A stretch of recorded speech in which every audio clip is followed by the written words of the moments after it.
అందరికీ నమస్కారం. జై శ్రీరామ్. పిల్లలు మీకొక కథ చెప్పనా? అది ఆల్రెడీ టెక్స్ట్ బుక్‌లో ఉన్నదే. పాత టెక్స్ట్ బుక్‌లో. మీకు కూడా నచ్చుతుంది. అదేంటంటే ఒక మాస్టర్ ఉండేవాడంట. ఫోర్త్ క్లాస్‌లో. ఫోర్త్ క్లాస్ ఆ రోజు పొద్దున్న శనివారం పొద్దున్న క్లాస్‌కెళ్ళాడు. క్లాస్‌కెళ్ళగానే ఇద్దరు పిల్లలు బాగా కొట్టుకుంటున్నారు. ఎందుకు కొట్టుకుంటున్నారు అని చెప్పేసి చూస్తే ఒక పిల్లవాడు ఒక మెడల్ తీసుకొచ్చాడు. ఆ మెడలు ఇంకొక అబ్బాయి కావాలి, నాకు కావాలి, నాకు కావాలి అని అనుకుంటున్నాడట.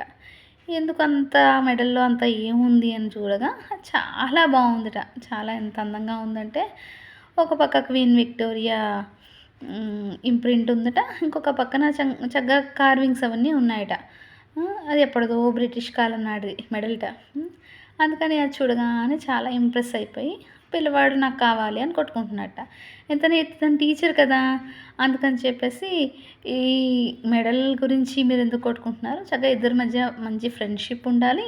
మీరలా కొట్టుకోకూడదు అని ఒక పెద్ద లెక్చర్ ఇచ్చాడంట. ఆ పిల్లలు చక్కగా కొట్టుకోవడం ఆపేశారు. బావున్నారు. ఆ తర్వాత ఈ టీచరు చాలా ఇంప్రెస్ అయిపోయాడు ఆ మెడల్ చూసి. నేను మా ఊరు తీసుకెళ్తాను. ఇవాళ సాయంత్రం నేను ట్రైన్‌లో మా ఊరెళ్తాను. మా ఊరు పెద్దకి చూపిస్తాను ఈ మెడల్ గురించి. చాలా బావుంది. నేను మళ్ళీ తిరిగి తీసుకొచ్చి మళ్ళీ నీకిచ్చేస్తాను అని స్టూడెంట్‌కి చెప్పాడట. ఎంతైనా పిల్లలు కదండీ! పిల్లలు ఎప్పుడు చూసినా టీచర్లు ఏమడుగుతారా? ఏమిద్దామా? నాకు కూడా నా పిల్లలు చక్కగా ఎప్పుడు చూసినా రోజు ఏదో ఒకటి తెచ్చేవారు. ఏంటంటే గులాబీ పువ్వు అలాగా పెట్టుకుంటామో లేదో అది తర్వాత టీచర్‌కిచ్చాము. టీచర్ పెన్సిల్ అడిగింది అంటే ఇచ్చేసేవారు. పెన్ అడిగిందంటే ఇచ్చేసేవారు. అలా చక్కగా ఇచ్చేస్తూ ఉండేవారు. సరే ఇతను కూడా అలాగే ఈ మెడల్ జేబులో పెట్టుకొని ట్రైన్ ఎక్కాడు. సాయంత్రం 5:30 ఆ టైంకి ట్రైన్ ఎక్కాడు. కొంచెం చీకటి పడింది. తల తిరుగుతున్నట్టుంది. తల ఎందుకు తిరుగుతోంది అని చెప్పేసి అనుకున్నాడు. ఇంకేమనుకోలేదు. ఇంకేమీ ఆలోచించలేదు.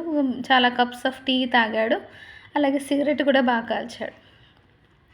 అలా టైం పాస్ చేశాడు. అలా టైం పాస్ చేయగా చేయగా పొద్దున్నయింది. వాళ్ళ ఊరు చేరుకున్నాడు. వాళ్ళ ఊరికి వెళ్ళగానే అంటే వాళ్ళు అతను ఉండేటువంటి ఇంట్లో ఎవరు ఉండరు. ఒక ముసలావిడ అతనికి వంట చేయడానికి వస్తూ ఉంటుంది. ఎప్పుడు ఊరెళ్ళినా ఆ ఇంట్లో ఎవరు ఉండరు. అతను చక్కగా విలేజ్ అట్మాస్ఫియర్ అంతా కూడా ఎంజాయ్ చేస్తూ ఉంటాడు. ఆ ముసలావిడ అందట నీ చైల్డ్‌హుడ్ ఫ్రెండ్ ఒకడొచ్చాడు అని చెప్పగానే ఇతను చాలా హ్యాపీగా ఫీల్ అయ్యాట. ఎంతైనా చిన్నతనం చిన్ననాటి బాల్యమిత్రుడంటే ఆనందం కదండీ! అందుకని చెప్పేసి చాలా ఆనందపడిపోయాడు. చాలా ఆనందపడిపోయి సరే అతన్ని కలుసుకోవడానికి అబ్బాయి కాదులేండి టీచరే కదా! ఇతను టీచరే, అతను టీచరే. అతను టీచర్ కాదు. అతను ఫ్రెండ్. అతన్ని కలవడానికి బ్రిడ్జి దాటాలనమాట. అప్పటికే చీకటి పడిపోయింది. అయినా సరే వెళ్దాం అనుకున్నాడు. వెళ్తుంటే గుడ్లగూబలున్నాయట. దారి పొడుగు గుడ్లగూబలున్నాయట. గుడ్లగూబలు ముసిరేస్తున్నాయట వెళ్ళనివ్వకుండా. ఎంతలా ముసురుతున్నాయంటే అటు ఇటు అటు ఇటు ఎప్పుడూ లేవు. ఎప్పుడు ఊరెళ్ళినా హ్యాపీగా వెళ్ళేవాడు. హ్యాపీగా వచ్చేవాడు. అంతా బానే ఉండేది. ఇవి ఎందుకు ముసిరేస్తున్నాయో అర్థం కావట్లేదు. అర్థం కాకపోయేసరికి సరేలే అని చెప్పేసి ఎలా అయినా సరే నా ఫ్రెండ్‌ని కలుసుకోవాలని బ్రిడ్జి మీదకి వెళ్తాడు. బ్రిడ్జి మీదకి వెళ్తే ఆ వరదలట నది ఎప్పుడూ ప్రశాంతంగా ఉండేది. అలాంటిది వరదలతోటి ఫ్లడ్స్ అనమాట. బాగా పొంగుతోంది.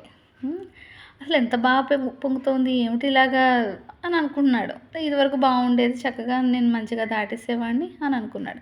కానీ వాడి మనసు అంటోందట నువ్వు దూకేయి, దూకేయి, దూకేయి అందులోకి అంటోందట. ఎందుకు దూకేయమంటోంది వాడికి అర్థం కావట్లేదు. వాడికి ఈత కూడా రాదు. అలాంటిది దూకేయి, దూకేయి, దూకేయి అంటోందట వాడి మనసు. సరేలే అంటే అంది. కానీ నాకు ఈత రాదు కదా అని మళ్ళీ అనుకుంటున్నట్ట. కానీ దూకు, దూకు, దూకు అంటోందట వాడి మనసు. మొత్తానికి ఎలా అయితేనే ఆ బ్రిడ్జి దాటి వాళ్ళ ఫ్రెండ్ ఇంటికి వెళ్ళాడు. ఫ్రెండ్ ఇంటికి వెళ్ళిన తర్వాత ఆ ఫ్రెండ్‌ని చూసి చాలా ఆనందపడిపోయాడు. ఆ ఫ్రెండ్ కూడా పైన పెంట్ హౌస్ ఉందిట. పెంట్ హౌస్‌ల మీదకి వెళ్ళి మనం ఇద్దరు మాటలు కబుర్లు చెప్పుకుందాం చక్కగా అని ఇద్దరు వెళ్ళారట. వెళ్ళిన తర్వాత కాసేపటికి అంటే ఈ ఈ ఫ్రెండ్ వాళ్ళ అమ్మ టీ పెట్టమని చెప్పాడట వాళ్ళ అమ్మకి. సరే కిందకెళ్ళి నేను చూసొస్తాను. అమ్మ టీ పెట్టిందో లేదో అని కిందకెళ్ళాడట. ఎవరు ఫ్రెండ్. ఈ వాడు ఇంట్లో పెంట్ హౌస్‌లో ఒక గదిలో ఒంటరిగా కూర్చున్నాడు. ఒంటరిగా కూర్చున్నవాడు ఏమైందో ఏమిటో తెలీదు గానీ బయటకొచ్చేసాడు. బయటకొచ్చేసి టెర్రస్ అనమాట అది. పైన ఎడ్జ్ వరకు వచ్చేసాడు. చివరి వరకు వచ్చేసి దూకేద్దాం అనుకుంటున్నట్ట. వాడి మనసు దూకేయి, దూకేయి, దూకేయి, దూకేయి అంటోందట. అసలు ఎందుకంటోందో వాడికి అర్థం కావట్లేదు. సరే అర్థం కావట్లేదు కదా అని చెప్పేసి అయినా దూకేద్దామని అనుకుంటున్నాడు. ఈ లోపల గబగబా కిందకి వెళ్ళినవాడు పైకొచ్చేసి ఎవరా ఇలా దూకేస్తున్నావు అని జబ్బ పట్టుకొని వెనక్కి లాగేసాడట. వెనక్కి లాగేసి ఏమైంది నీకు అంటే, ఏమో నాకు అర్థం కావట్లేదు.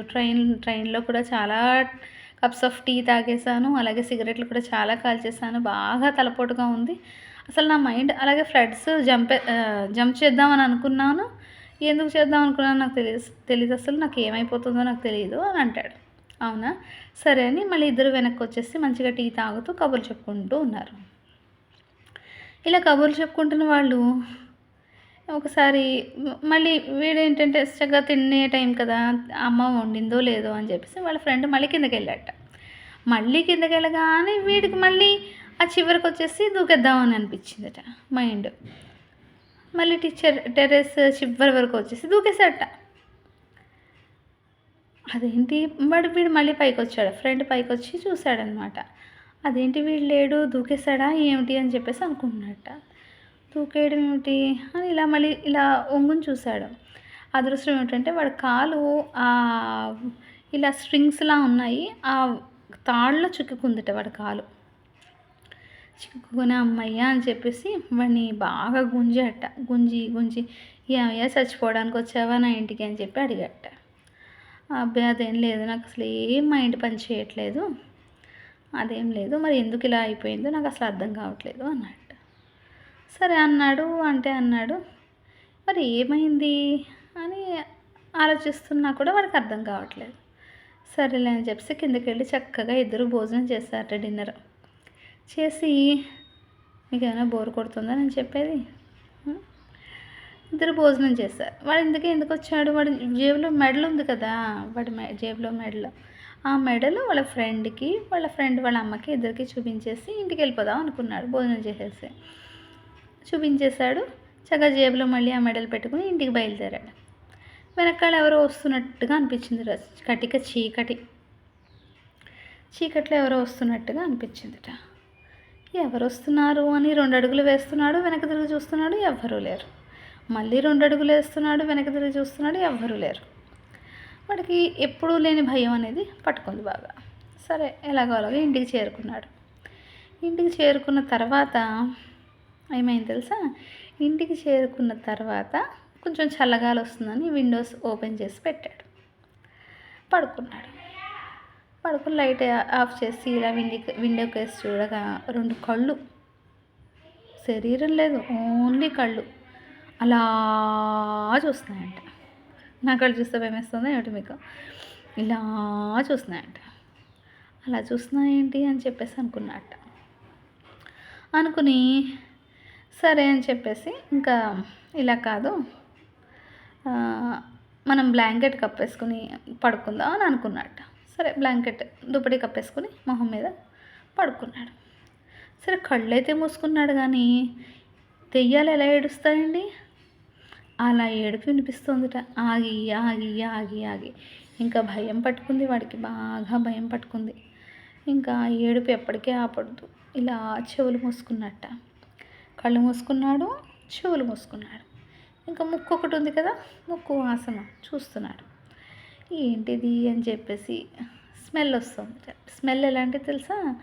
చచ్చిపోయిన ఎలక ఉంటుందా, చచ్చిపోయిన ఎలక, రోటెన్ ఫ్లెష్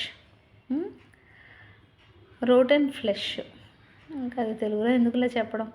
అలాగే ఆయింట్మెంట్ ఎక్స్పైరీ డేట్ అయిపోయినవి, ఈ 3 కలిపితే ఎలా ఉంటుంది ఆ వాసన వస్తుందిట. అది వాసన అని కూడా అనరు, కంపు వస్తుందిట.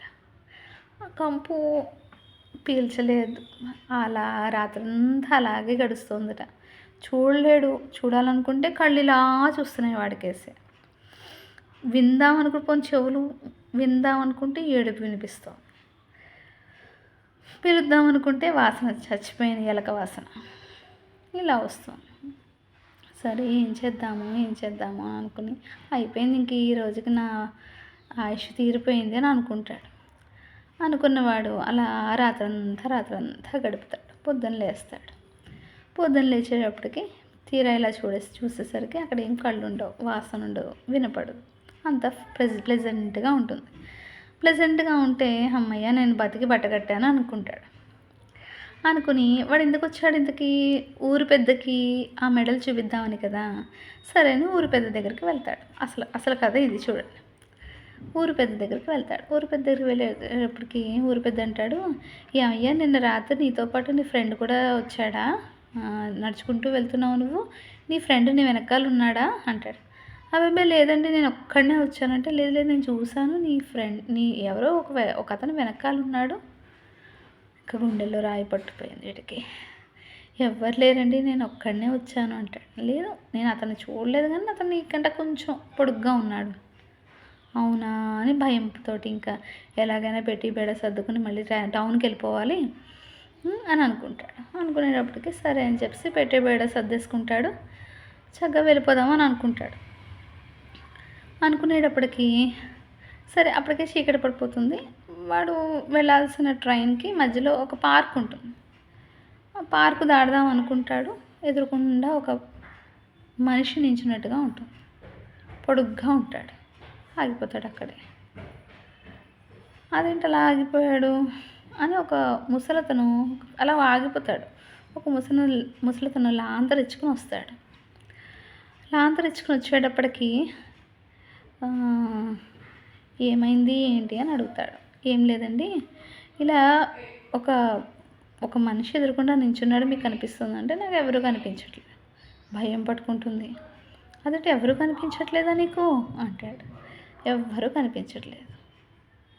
కాకపోతే ఒక చెట్టు ఒక మనిషి రూపంలో ఉంది చూడండి, కొంచెం ముందుకు వెళ్ళి చూడండి, అది చెట్టు మనిషి కాదు అంటాడు ఆ ముసలాయన. బాబాయ్ నేను ఒక్కడిని వెళ్ళను, మీరు కూడా నాతో పాటు రండి అంటే అతను కూడా ఇతనితో పాటు వస్తాడు. వచ్చేటప్పటికి అది చెట్టు కాదు, అది మనిషి కాదు, చెట్టు అది. అమ్మయ్య అనుకొని చెప్పేసి ట్రైన్ ఎక్కేస్తాడు. టౌన్కి వెళ్ళిపోతాడు. స్కూల్కి వెళ్తాడు. స్కూల్కి వెళ్ళగానే ఏ పిల్లాడి చేతిలో అయితే మెడల్ తీసుకున్నాడో ఆ పిల్లాడు అంటాడు, మా తాతగారు మిమ్మల్ని అర్జెంటుగా తీసుకురమ్మన్నారు మా ఇంటికి అంటాడు. ఏమైంది ఏమిటి అంటాడు. తాతగారు సరే సాయంత్రం బెల్ కొట్టేయగానే ఇంటికి వెళ్తారు. ఇంటికి వెళ్ళేటప్పటికి ఏమైందండి అంటే, నువ్వు బతికే ఉన్నావా అని అడుగుతాడు ఆ తాతగారు. అదేంటి అలా అడుగుతున్నారు అంటే, ఏం లేదు ఈ మెడల్ ఒక దెయ్యం, వినండి ఇది పూర్తిగా, ఈ మెడల్ ఒక దెయ్యం. ఇది ఎలా దెయ్యం అయిందంటే, నేను నా యుక్త వయసులో నాకు బ్రిటిష్ వాళ్ళు ఈ మెడల్ని బహుకరించారు, గిఫ్ట్ కింద ఇచ్చారు. ఆ టైంలో నా బావమరిది ఈ మెడల్ చూడడానికే గింజుకుని పైన టెర్రేస్ మీదకి వెళ్ళిపోయాడు. చూసుకుంటూ జేబులో పెట్టుకొని కింద పడి చచ్చిపోయాడు. అప్పటి నుంచి ఆ మెడల్ ఎవరైతే బయట వాళ్ళు తీసుకుంటారో వాళ్ళని ఇలాగే భయపెడుతూ ఉంటుంది. మా ఇంట్లో వాళ్ళని ఎవరిని ఏమీ చేయదు. ఎవరైనా బయట వాళ్ళు ఈ మెడల్ తీసుకుని వెళ్తే వాళ్ళు భయంతో మళ్ళీ తిరిగి నాకు ఇచ్చేస్తారే కానీ మళ్ళీ ఆ మెడల్ మాత్రం ఎవరు ఉంచుకో, నువ్వు బతికే ఉన్నావు కదా హ్యాపీ అంటాడు. అప్పుడు అనుకుంటాడు ఇంకెప్పుడు ఎవరి దగ్గర ఏమీ తీసుకోకూడదని. ఇది చిన్న కథో పెద్ద కథ మొత్తానికి పుస్తకంలో ఉన్నదే, నేనేం కాపీ కొట్టలేదు, జస్ట్ చెప్పాను, తెలుగులో ట్రాన్స్లేట్ చేశాను. మీకు నచ్చితే లైక్ కొట్టండి, కామెంట్ పెట్టండి. Thank you.